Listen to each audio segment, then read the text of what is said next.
Mamlakatimizda kuzatilayotgan issiq havo oqimi elektr ta'minotiga bo'lgan ehtiyojni rekord darajaga yetkazdi. Albatta, bu jarayonda tarqatish tarmoqlariga, transformator punktlariga ortiqcha yuklamalar tushishi tabiiy holat.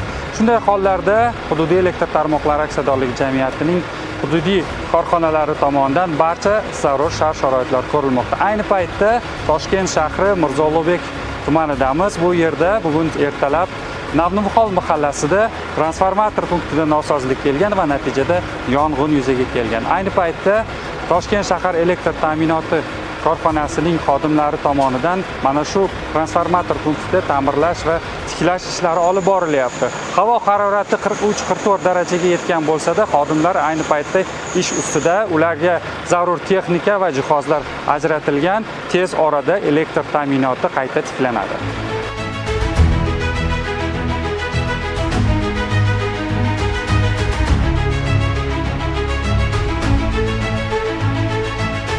Mirzo Ulug'bek tumanidagi Olimlar ko'chasida yashayman.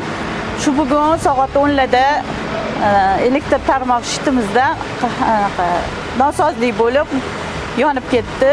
Elektr tarmog'i xodimlari tez yetib kelib, hammasi yong'inni bartaraf qilishdi. Ularga katta rahmat. Shu issiq demay charchasalar ham ishlashib, issiqlarda qiynalishsa ham dam olmasdan to'xtamay ishlashyapti bularga. Katta rahmat, iloyim umrligi uzun bo'lsin, tanijonili sog' bo'lsin iloyim.